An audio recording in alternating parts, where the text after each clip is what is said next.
And without further ado, it is my great honor to introduce Dr. Marco Meyer. That is wonderful. Thank you so much, Olga. And I am very much looking forward to share this work with you, because it's actually still work in progress. So this is not submitted yet. We're currently shopping around the draft for feedback, and I'm really looking forward to yours in this presentation. So as Olga said, the title of the presentation is Does Epistemic Vice Explain Corporate Misconduct? It is joint work with Dr. Tong Li, who is a postdoc on my project. And when you look at that title, there is one part of it that is relatively clear, I'm sure. Like corporate misconduct, we all have an idea what that is about. Epistemic vice, unless you are part of a very rarefied circle in social epistemology, possibly less so. So let me start off by clarifying that a little bit. Epistemic virtue and vice are dispositions that either support or that undermine the creation, sharing, and storing of knowledge and understanding. So it's we're talking about a kind of disposition in people that is typically somewhere in your character, in your personality, in organizations. It can also sit in your governance systems, your policies, your culture, and so on. And those dispositions are epistemic dispositions if they have something to do with how you process information. And the way that you process information can either have a positive balance, can be a virtue if it's really supporting, or it can have a negative balance, be a vice if it's somehow hindering good ways of dealing with information. What are examples of epistemic virtues and vices? Things that we all know about on the virtue side, like curiosity, open-mindedness, humility, all words I'm sure we've said with regards to people we know or admire. And then there are also the opposites of that, epistemic vices, for instance, indifference, rigidity, epistemic hubris. So that is the kind of concept that I'm really interested in, and that we want to measure and see its relationship to corporate misconduct too. And I guess at this point, it is relatively clear to you how that might apply to an individual, this idea of epistemic virtue, but what does it really mean when we're talking about organizations? Let me start with a few quotes from the data set that we'll also later use to measure epistemic virtue. So here are the first three.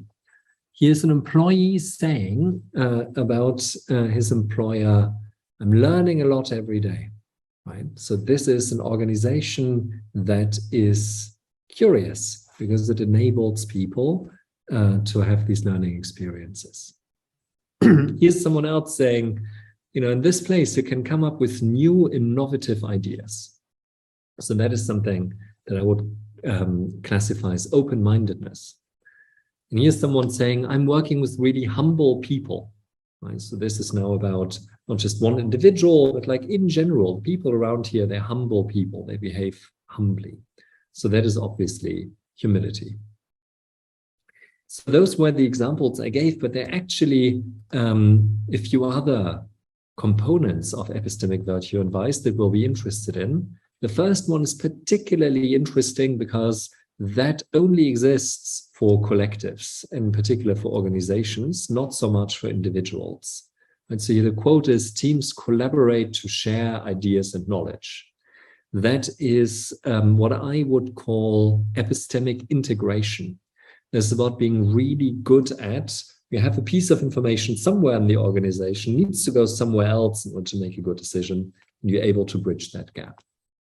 Another one is senior management is really willing to listen to what employees have to say.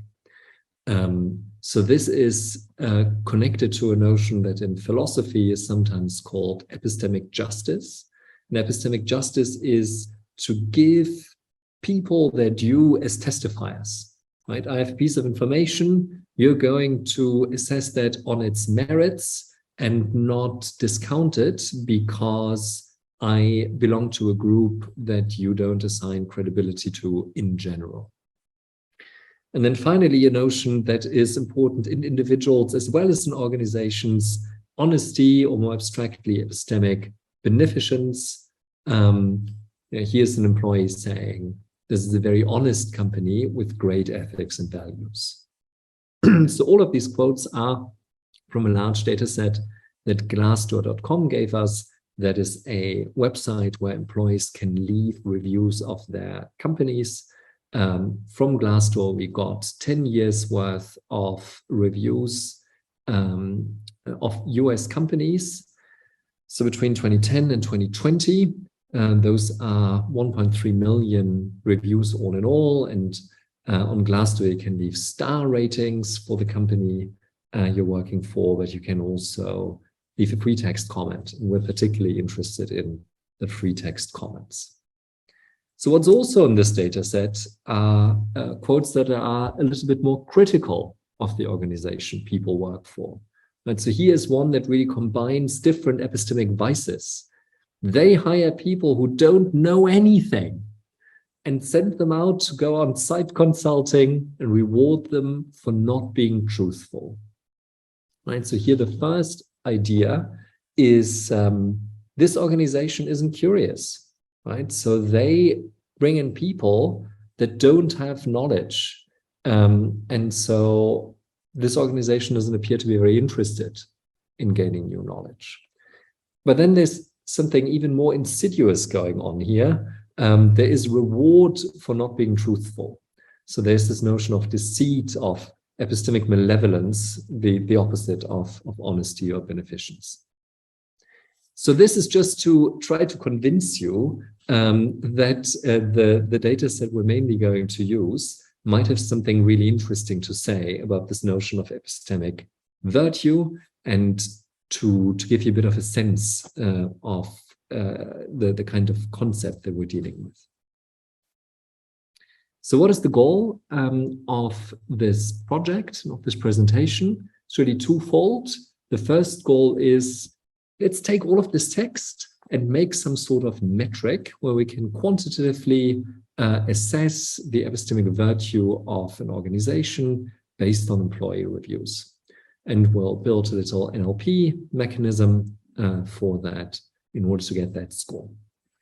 And then second, we're going to use that score in order to explore how it relates to differences in organizational misconduct. And we'll bring in a different data set that has information about all the cases of misconduct that those US companies that we have Glassdoor data for are involved in. So you see, the nature of this whole undertaking is very interdisciplinary. There's a key idea that comes from philosophy, which is the discipline that I really started out in, and that's this notion of epistemic virtue and vices. And I'll say a little bit more about why I think that's really interesting when you're interested in the second thing that this project is about, namely organizational behavior, and in particular, corporate misconduct. And then third, in order to bring these two things together, we need methods from the digital humanities. In this case, it's mostly natural language processing and a little bit of basic statistics. So this fits into the broader research project that Olga mentioned that I'm leading at the University of Hamburg. It's called the Culpable Ignorance Research Project.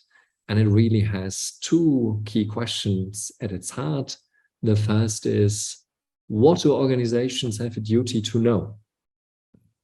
And we're approaching that through the lens of moral philosophy, political philosophy. So we're really interested in organizations making good ethical decisions, in particular not harming stakeholders. So this is where this interest in misconduct comes from. It's one way of operationalizing harming outside parties. And we run on the hypothesis that when you start ethics too late, right, when you only like, how are we going to trade off the interest of different stakeholders? then you're missing out a really important part of the picture. You're missing out the phase when organization comes to frame a trade-off in a particular way, when it's gathering information about the impact it has on the world and how it's going to evaluate those impacts. This is where we think epistemology comes in, and we think organizations have certain duties to go through this process well, collect the right kind of information, collect high quality information. And we want to figure out what is the minimum bar, what does every organization need to do in order to meet its ethical duties. But we don't want to stop with a very abstract philosophical definition of that. We want to say something about the very qualities that organizations need in order to fulfill these duties. And this is why we're so interested in epistemic virtue and vice. This is one way of framing what these qualities might be. So the project does a little bit of philosophy and conceptual foundations, and there is the aspects that are about advising organizations, including a police academy in the west of Germany on how to improve how they deal with information. But for this paper, the core is really what's in the middle, namely, how do you measure epistemic virtue and vice in organizations, and what effects does epistemic virtue and vice have on outcomes such as organizational misconduct. So let me start by saying a little bit more about why I think we should expect that organizational epistemic virtue has an impact on corporate misconduct. The last 10 years have seen super interesting work in philosophy, in particular in social epistemology, on organizational epistemic virtues and vices. So remember, those were those dispositions that support or undermine the creation, sharing, and storing of knowledge. And when we're talking about organizational epistemic virtues and vices, then those are the features of organizations, from the people they hire to the culture they build, to the incentive structures that they adopt that shape how they deal with knowledge and information. And there were a number of theoretical contributions and then also case studies of particular cases of misconduct that really try to trace back the root causes of that misconduct to epistemic vice.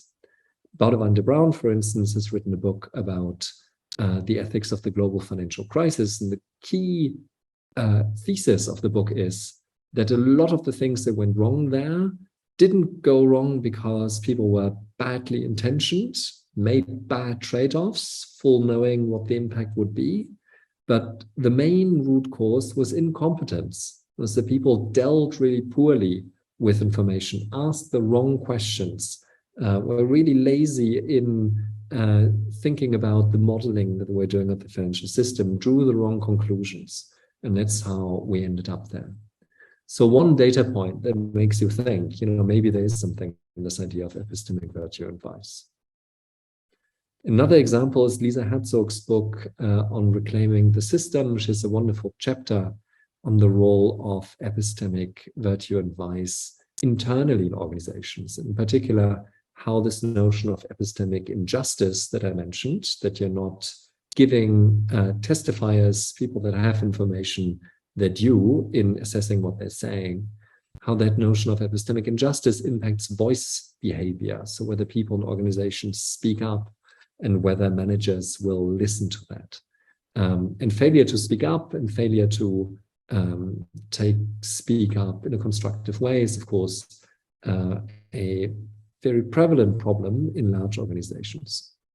More recently, there was a paper in the Journal of Business Ethics by Calvert and Baird on epistemic vices in organizations, giving a lot of examples of case studies, organizations that ran into misconduct issues because they suffered from epistemic bias.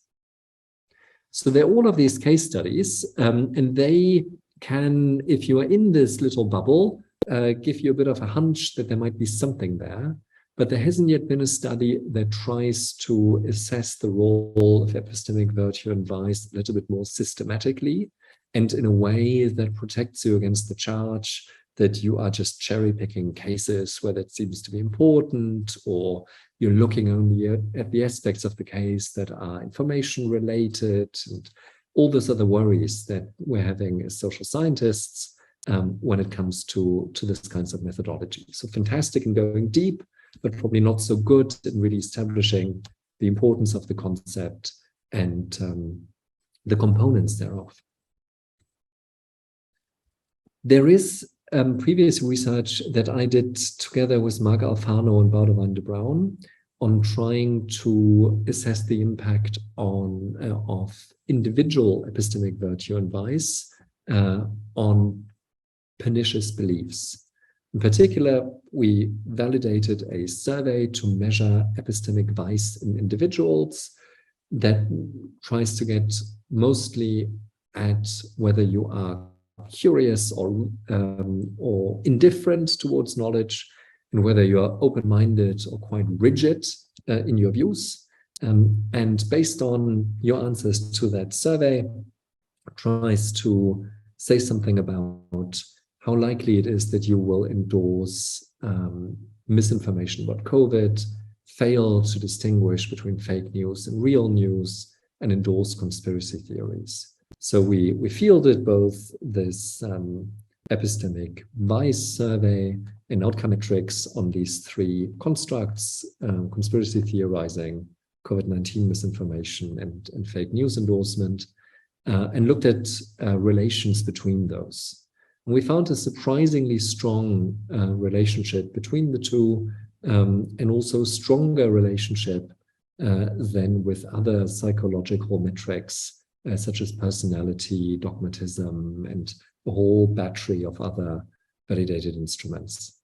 So that's another reason why I think, at least at the individual level, epistemic virtue and vice is quite important for critical beliefs that can have quite catastrophic moral decision implications, like believing fake news about COVID-19. And what I'm trying to do with this paper is really to take this to the next level and look at the organizational level rather than just the individual. So let's step back and think a little bit about the misconduct side of that equation. Here is a standard model in which organizational studies researchers think about the determinants of corporate misconduct. It is a model that essentially breaks down the likelihood that organizations will offend in two components. The first is opportunity, and the other is predispositions to offend. Opportunity is all about the structure of the sector. It is about how tough regulation is on companies and so on and so forth. It is something that we can't directly assess with the Glassdoor data set that we're looking at. This is, in a way, external to our interests, but it's going to become really important later on in the analysis because we need to control for those influences. So this is where we bring in controls for firm size and sector and profitability and leverage and things like that. The other big factor are predispositions to offend. And you see, predisposition sounds a bit like disposition, sounds a bit more like the kind of thing we're interested in. So this is firm characteristics. But interestingly, when you look at the standard factors, the way organizations deal with information don't really explicitly come up, right? So there's things here about market uncertainty, which is another way of saying the least you can know, because the more uncertainty there is, the more you'll be predisposed to offend. Okay, that's fine, but that's not epistemic virtue. Then there is a catch-all thing around a culture of non-compliance, which we think needs to be explained in turn, but is essentially saying, okay, if you have failed to comply in the past, you might do that again in the future. And then there's something about context of control, the strength thereof and its consistency. And this again has not to do with how the organization deals with information, but is really about the accountability regime. So we think there's something really important missing in that picture. And my favorite example is a scandal that Johnson & Johnson ran into in 2019. Johnson & Johnson, large company, getting a lot of things right, but at least there's one thing wrong. They have a little branch that is making hip replacements. And it turned out so they were fined in 2019 for a particular hip replacement product that a company that acquired like 15 years ago made. And it turned out that this hip replacement gave some patients blood poisoning. And so it was a really big risk to their life. Johnson & Johnson was fined not because the product had that defect, because the product had been tested in accordance with all sorts of FDA standards, and it is the kind of problem that you can only see after 15 years. It only occurs very rarely, and it didn't seem like there was any negligence in there. What Johnson & Johnson was fined $200 million for was their inability to put together the customer complaints that came in every now and then about blood poisonings and trace them all back to the same root, namely this one hip replacement product. The regulator said, look, well, the court said in the end, it is unacceptable that you can't aggregate this information, even if it comes in only very sporadically. If it comes in, very different parts of the world, you need a system to do that, because only with that system are you able to make the right decisions when it comes to reviewing the product, taking it off the market, and so on. So this is an example of the importance of epistemic integration for good moral decision making. It's not that Johnson & Johnson wanted their people to get their patients to get blood poisoning. It's just that they didn't pick up on this information that would immediately have triggered the right decision. So that's to say, the standard model is incomplete. What it needs is an additional component on the predisposition side, and that should be about organizational epistemic virtue. So the key hypothesis is that organizational epistemic virtue is negatively related to the frequency of organizational misconduct. That's what we want to test. Now, how do you test that? You need to somehow measure that. We are building on previous work by Dennis Campbell and Rudy Shang, as well as by Drew Smith and team, that are using Glassdoor data, free text from employer reviews, and they use it to extract information about organizational characteristics from it. So this is what we want to do as well, but slightly differently to the projects of these two papers. We're not so much starting from an outcome we see which text patterns correspond with a very strong theoretical idea of the construct we want to investigate. We want to measure that, and then to see how it relates to the outcome of interest, epistemic organizational misconduct. But this previous work gives us faith in the supporting hypothesis that we need to test our main hypothesis, namely that metrics based on online employee reviews about the strengths and weaknesses of a company can measure employee perceptions of organizational epistemic virtue. Also, we hope. So let's get to that. Let's actually try and extract some information about epistemic virtue from those reviews. Here's a reminder, the data set we're dealing with, 1.3 million employee reviews, about 822 US companies. It's data from 2008 to 2020. Most of it is 10 to 20. And right inside is an example of what that looks like. You see the famous Glassdoor star ratings, but then you also have this little pros and cons section, and there's something on advice to management. So we're all about these little reviews in there, these free text reviews. So what's the misconduct data that we're looking at? We're using a standard data set called the violation tracker. It's collected by an NGO, Good Jobs First. We're looking at misconduct from 2010 to 2020. For our 822 companies, there are more than 23,000 cases of misconduct recorded, and those companies have incurred more than 250 billion US dollars in penalties. As far as we know, the data set is pretty comprehensive, so it's picking up all the penalties imposed by more than 300 US agencies on corporations, and it is typically used as an outcome here.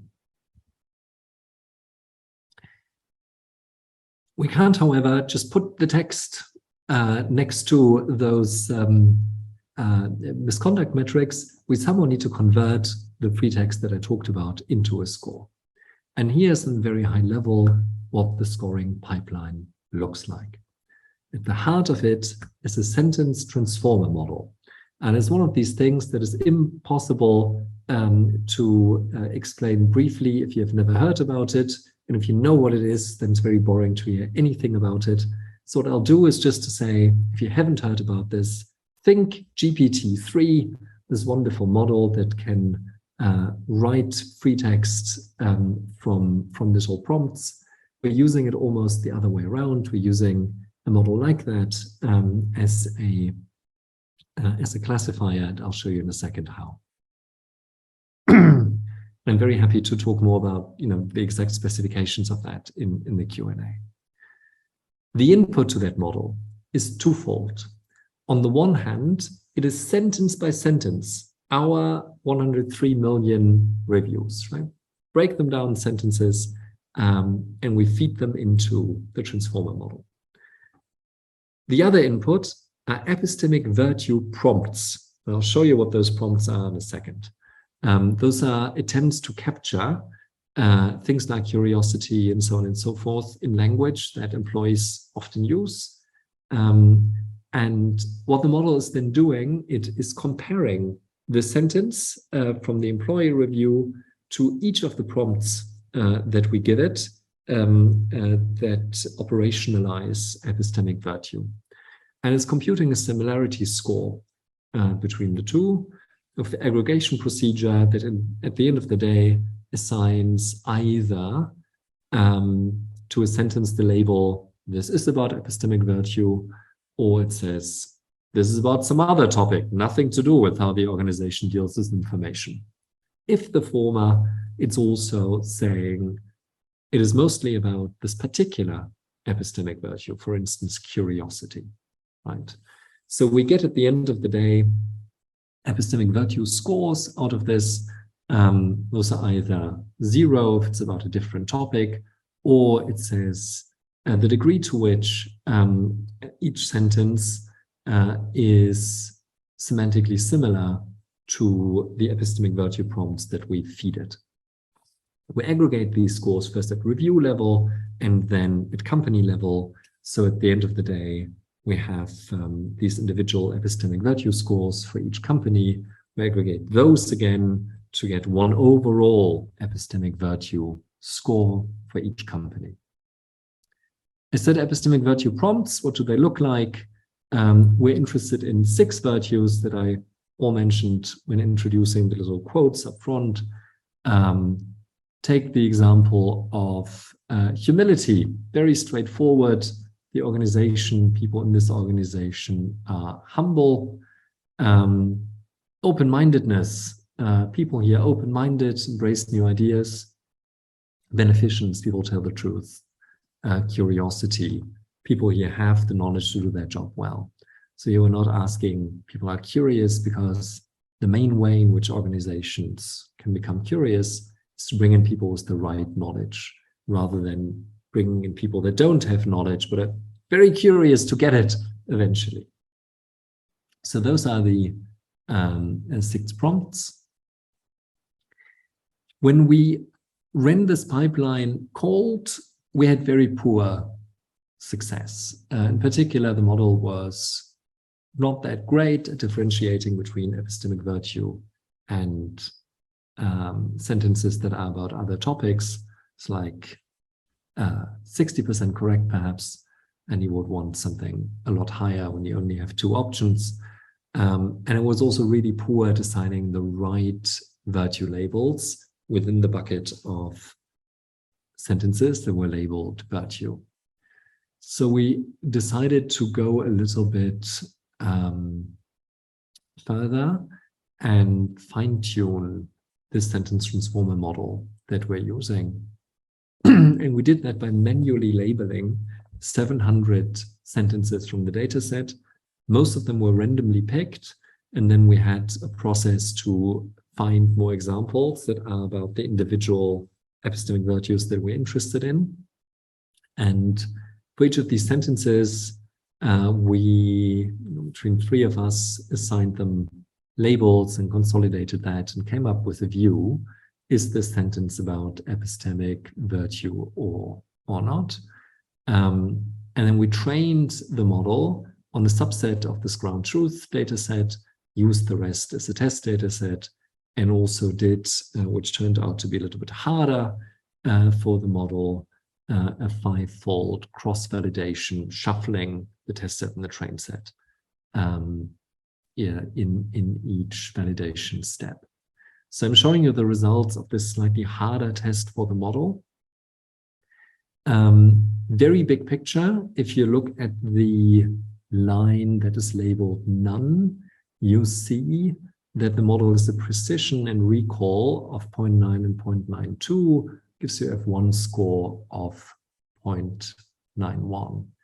If those metrics don't tell you much, it basically means in 9 out of 10 cases, the model correctly decides whether this is about epistemic virtue or not.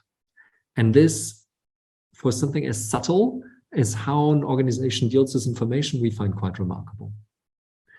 But the model can do more than that. It's also pretty good at figuring out which particular virtue a sentence pertains to. It's not equally good with each virtue. The worst is epistemic justice, and I have views on why that might be. For the best virtue for curiosity, we get to an F1 score of 0.8, and that roughly means in 8 out of 10 cases, we assign that label correctly.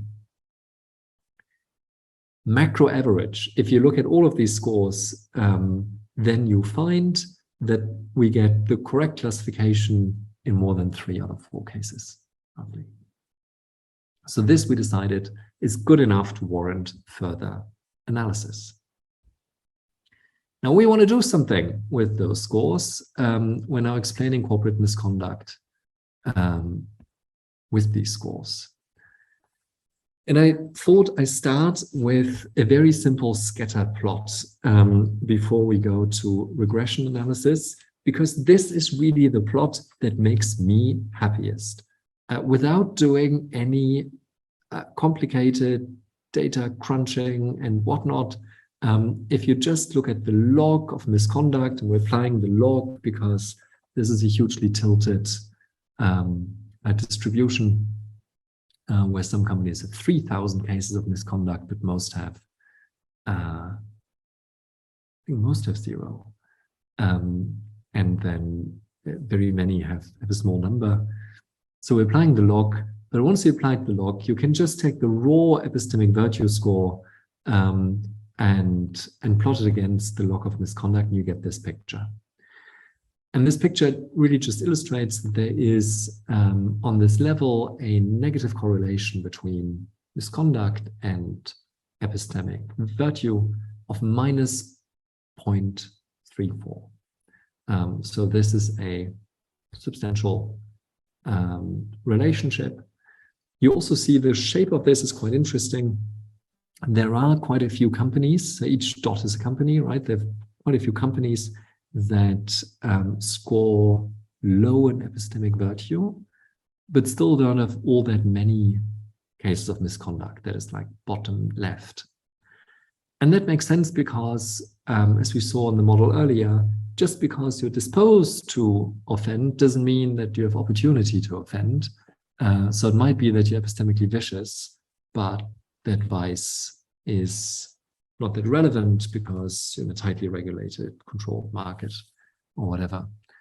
But what is really heartening to me is that there are no companies, in fact, that are scoring really high on epistemic virtue and still have a high misconduct score. That would be top right. So that is empty. And that gives me a little bit of initial confidence that we're onto something here. So now you might say, is this only a sector effect? And my answer is no, it's not a sector effect. Here you see the breakdown for the 4 biggest sectors in the dataset, but the trend is the same across the others. Also, big picture for each of these sectors, you have a negative correlation coefficient, sometimes bigger than 0.34, sometimes smaller. So you see the same relationship within sectors as well. Quite interesting. There aren't all that many differences in the mean epistemic virtue per sector. The one sector that stands out is information technology. Information technology is higher than other sectors. Epistemic virtue, right? Okay, so much for correlations. Let's do a little bit of regression. This is the specification of a Poisson regression. We're using Poisson regression because we're dealing with counts. So now the misconduct variable is again the outcome variable. And we're trying to explain this, first of all, with our epistemic virtue score. And then we're adding a whole bunch of controls. And this is our attempt to take care of the opportunity side of the standard model of explaining organizational misconduct. So we're looking at return on assets, we're looking at the debt equity ratio, we're looking at log total assets as a proxy of company size. The log review count is another proxy of company size and sector. We're also using the Glassdoor star rating as a control. And funnily enough, we get model 1, which is only controls, model 2, which has epistemic virtue in addition. Let's look first at model 2. We have a negative coefficient here. All the variables are standardized. So this is essentially saying if you are 0.1 standard deviations in epistemic virtue higher, then you will have 9% less misconduct. This is what it means. Because it's a Poisson regression, not an all-S regression, right? So this is a highly significant coefficient, and it is highly significant even though we're controlling for all of these other things that I just mentioned. You can also see that you have a pseudo R squared of 0.64, which is higher, even if not a lot higher, than R squared with only controls. So additional variance explained is 0.03. Let's look at breakdowns of individual virtues. Here the big picture is for each of the individual virtues that we are measuring, you get the right sign. Most of the effects are significant, with the exception of epistemic justice, which you'll remember we don't measure that well. But even here, the right sign. Biggest coefficient for epistemic integration, that notion that was in play in the Johnson & Johnson example as well. In that case, if you only look at that virtue, we get a pseudo R-squared of 0.65. So this is specified the same way that model 2 was specified. So all of the controls mentioned are in place. They're just not displayed. What does all of that mean? First of all, let's acknowledge limitations of this. It's a cross-sectional study, so there's no causal claims here. It might be that somehow misconduct influences employee perceptions of epistemic virtue. Kind of implausible, I think, for virtues like epistemic integration, but not that implausible for virtues like honesty. Right? If you saw your company engaged in misconduct, you might say in a review, this is a dishonest company. It's plausible to me. So we need other approaches in order to really establish causal claims. The second thing is we're only looking at the employee perspective. Of course, other stakeholders have perspectives, customers, management, regulators. That is for further research. And we're only looking at US companies and not globally. Still, really interesting implications here. Theoretically, epistemic virtue seems to be super important, and also non-moral virtues like epistemic integration seem to be important for moral decision-making, or certainly organizational behavior concerning organizational misconduct. Methodologically, we can measure that stuff, which is astonishing to me. And we have a methodology for doing it that can be applied to other organizational characteristics if you're interested in measuring those. And finally, practically, companies, regulators should really look into strengthening epistemic virtue, certainly once the causal claim is better substantiated. And given that it can't be reduced to organizational characteristics like size and so on, it's probably something else that's more specific to organizations, could be culture and governance, where epistemic virtue sits. Perhaps you can learn something from information technology companies, for instance, how epistemic integration works. And this methodology can be used to diagnose and then hopefully address organizational epistemic bias. Very much looking forward to your questions. Thank you very much.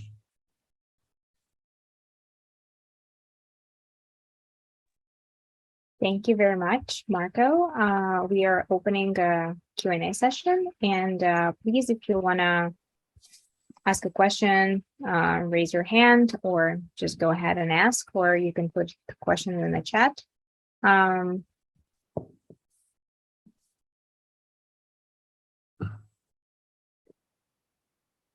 Okay, so I'm gonna use the chairing rights and gonna ask a question myself. But if you guys want to ask, please go ahead and put it in the chat or just ask. So I actually was curious about the correlations that you showed, and I know that it's just a correlation. You're not making like any causal claim. But I'm still wondering to what extent, it is a result of certain regulations that are being imposed in these companies. Like if they have high epistemic virtue, maybe through, certain regulations that they impose because they have this high epistemic virtues, they kind of prevent like potential misconduct. I know that there potentially can be like a reverse causality story here as well, but I'm wondering what is the exact mechanics of that result, right? So do you have any evidence that this is what's happening, or how like even epistemic virtues like translated into certain regulations, maybe in these companies. And I have another question about this particular IT sphere being stand out, and can it be so I assume you looked at the companies primarily in the US companies, but I might be wrong. Like, correct me if I misunderstood or missed something. But I would think that IT stands out like ideologically a lot in the US. So they're kind of maybe like more progressive than some other kind of old money companies, sort of. So maybe for them, just again putting these regulations that well, maybe they attract like more people who like have this epistemic virtues, but also they are like more prominent in terms of, preventing misconduct, and kind of that's why they might be standing out. So it's like a matter of like just being like more progressive on the ideological spectrum. But I might be wrong. That's just I'm just curious. Maybe you can like, if you know something about that, maybe you can tell more. Yeah. Yeah, thank you. And both great questions. Let me say first, so everything that we're talking about now is going a little bit beyond what one can credibly do with the data sets I have here. When you think back the 4 buckets of what we're trying to do on the project, I think you're really asking about mechanisms and about then how could we intervene and make organizations more virtuous. And this paper is in a way still at a step before that, namely establishing epistemic virtue is really an important correlate, in the very least, possibly a causal factor influencing organizational behavior, including epistemic misconduct. So we are not looking in this paper at the mechanisms, but still mechanisms have been theorized. So how could that, for instance, go? So when I think about the Johnson & Johnson case again, I think it's plausible to me that if you're working in this company, you're doing quality assurance, you have some kind of view on how the organization deals with customer complaints, you notice something. What you notice is we sometimes overreact to a signal we get from a customer complaint. Sometimes we miss it entirely. We certainly have no systematic way of aggregating those and seeing the signal in the individual data points. And that's why you might say in an employee review, gosh, this organization is just awful at putting one and one together and drawing conclusions from data. Right? And we would classify that as lack of epistemic integration. And then because you are at a company like that, you're missing the signal of the hip replacement that causes people blood poisoning, and things go really poorly. Another example, when you think about epistemic justice and how that might influence decision-making, think of the Challenger example, the space shuttle that exploded at launch because there was a faulty part in this little O-ring that wasn't designed to withstand the weather conditions on the launch date. That was a piece of information that a subgroup of engineers had before the launch. But in the critical meeting in which the launch decision was made, they didn't bring up that this is potential risk.